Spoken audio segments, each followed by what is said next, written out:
doing next. Yeah, we got one final question, and I want you guys to also be thinking of brilliant follow-up questions for when these guys are done, too. The last one is, you guys might have noticed, an election happened pretty recently. We're going to have a divided Congress soon. What are you going to be watching for in the year ahead? What do you think is important that may happen soon? Hopefully a conversation in the House about a carbon tax, shockingly. And also action in those states, all blue states, that are actually considering doing something similar. Yeah, I second the carbon tax. It's something I'm definitely be watching for, and it was a big disappointment with the Washington State case. And something else I'm watching for in the next year is just more companies supporting using renewable energy, more of a shift, more towns making those plans. You know, that's going to actually make a difference, and I'm watching for that. I'm watching for more people talking about this, like more conversation, more like group gatherings. Like our voice needs to be heard about it, and I think it's been increasingly powerful over this past year, and I'm looking forward to hearing more people talking about it and making actions on it in the next year.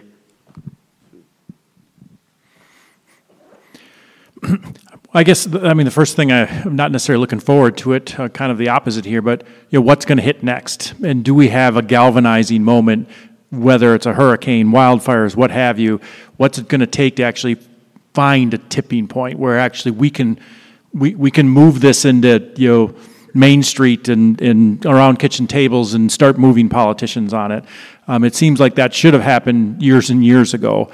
And it just shocks me, I guess California wildfires is as close as we've gotten to a discussion on climate change nationally. People are actually not just talking wildfires, they're talking, the connection to climate change with these wildfires, more so than they have been at least.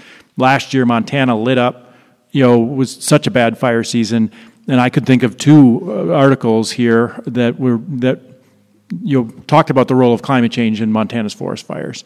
And it wasn't for the lack of, David and me and Sky and everybody else pitching them. It made it difficult. A lot of reporters shy away from the subject. So there was daily reports on fires. But the Missouli never wrote an article on the connection to climate change and fire. And it wasn't like they didn't hear from it. So that's part of it. Obviously, with the elections, House of Representatives, I'll also back the one central theme being a carbon tax. National Wildlife Federation is definitely moving to that. If we have some kind of cohesive message, that's probably the best we can get. I'm interested to see with the changeover, not necessarily, I think I know where House leadership, the Democratic leadership in the House is going to stand. And they've been good in kind of an old-fashioned, middle-of-the-road approach addressing climate change. But I'm excited to see a lot of these freshmen and what they are going to do and how are they going to message to the leadership and see if that changes the dialogue, see if that they can take advantage of some of these disasters, whether they be hurricanes, wildfires, what have you, algal blooms in the Great Lakes and in Florida. There's no shortage of them. A lot of these districts are going to have them. And I'm excited to see this new crop of freshmen change the way Washington works a little bit. Maybe I'm a little naive. Maybe I'm a little still excited because of the election. I don't necessarily trust the Democratic Party leadership on this as well to move forward on it. I think it would galvanize. My goal is that there is some momentum in the House of Representatives. It becomes a talking point, a top-tier talking point in the next presidential election as well.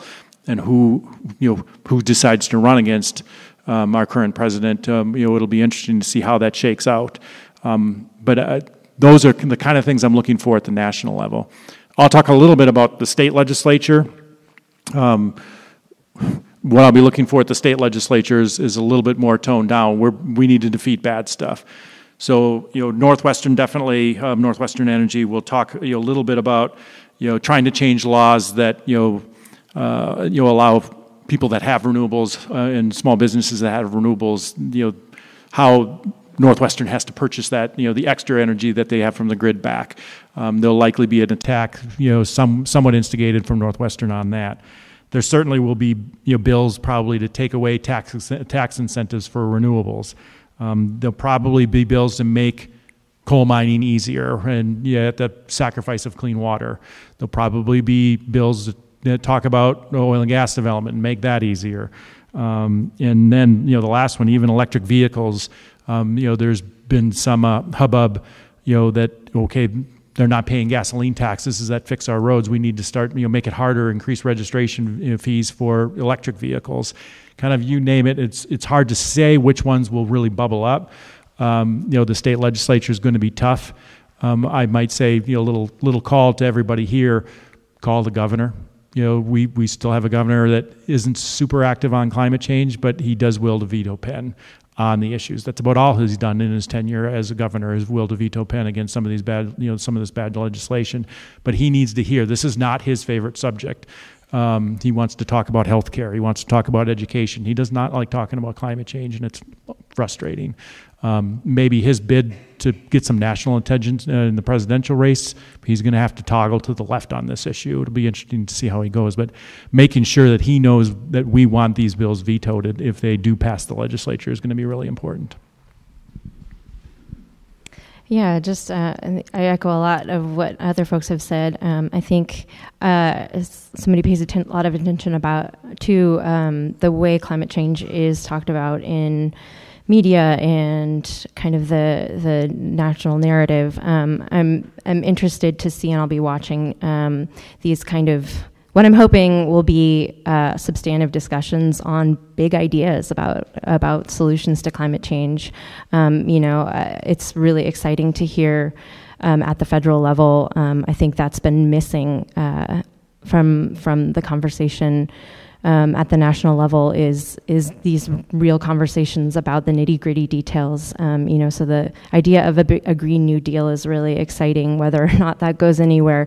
But I think we have the next 2 years at the federal level to really have these conversations. Let's hash it out. Let's bring all these big ideas to the table. Let's hear them. We have so much good research and information, and people have done the legwork. That's at our fingertips. It's at our higher education institutions. Let's bring that up. Let's make that part of policy ideas and get those on the table, and then let's have a conversation, a national conversation about that. I'm optimistic. When I'm optimistic, that's what I hope will happen, is that these conversations about big ideas at the national level would then filter down and become kitchen table conversations too. And we need independent media who care to get to cover those conversations. We really haven't had great media coverage, I don't think, for years now about this substance behind solutions to climate change. We've had a lot of kind of false even-handedness given to deniers and skeptics, and I'm really hoping that we get on the other side of that and start debating solutions. Locally, I think at Climate Smart, certainly, we're, like Dave said, I think the prospects at the state legislature are always really, really hard. Here in Missoula, there's a wonderful coalition of organizations who are hoping to and working with the city on going to 100% clean electricity for our community. That's something that the city wants and that we as a community want, and we're working on ways to get there. We're working on the nitty-gritty. We're not just saying that this is an ambition and an idea. We've got a draft options report with some real ideas about how to get there, and they involve bringing together other communities in Montana too. So I think that's what we'll be looking for and looking to do is to galvanize movement across the state beyond just in the legislature, because we know that's a tough venue. Yeah. So last week I was on a conference call with Secretary Zinke and Secretary Sonny Perdue from the Agriculture Department. And Secretary Zinke said something that caught my ear because I couldn't believe he actually said it. It was in reference to the fire season in California, and he said, without anybody prompting him to say it or ask him the question, that the temperatures are getting hotter and the seasons are growing longer. He didn't mention climate change by word, but that's as close as he came. But to me, that was the closest acknowledgement that I've gotten from anybody in the current administration or any Republican political leader in general. I've never heard a Republican mention longer seasons and hotter temperatures. I don't expect them to say climate change, but that's a good start. So I guess what I'll be watching for is how our politicians from both parties begin to address this, both in language and in action, because I think language does matter, because when you start, you can't address a problem unless you're willing to state the problem. And so stating it, however you want to state it, I think it's a good start. So I'm curious to see how they begin to address and state the problem. Second, I'm curious to see if the local efforts by communities in Montana and across the country and efforts by some of the national businesses on this issue will begin to move the dial. I think money talks, and when money starts to come into play, I think politicians start to listen. I think that has the potential to move the dial. There was an interesting article this morning on this latest climate report that didn't just talk about the issues in the climate report. It looked at it from a litigation standpoint, saying that this report could be used by the courts, could have bearing on the ruling of courts on climate litigation issues, and that could be a big deal moving forward. You could start to see, I think, cases start to fall in favor of climate activism, and I think that'd be a great thing, because that also talks. And I think lastly, I heard it from you and maybe somebody else, that media, I'll be watching the media to see how media addresses this issue, both in substance and in depth, and on the breadth of coverage. I don't know how you phrase it, but you phrase it very well, giving equal weight to both parties or both sides on this climate issue. I don't think there are two sides on a climate issue anymore. So I think the time has come to quit giving equal merit to the deniers, because we're supposed to be balanced and even-handed, but at some point you got to say that's not a relevant point of view. It's a cult. It's another hoax. It's a conspiracy at this point, and we don't report on conspiracy. We report on facts. So bring some facts to the table if you want to have a voice in a discussion. These will all be interesting things to watch, and I guess those are some of the things that I'll be watching this next year.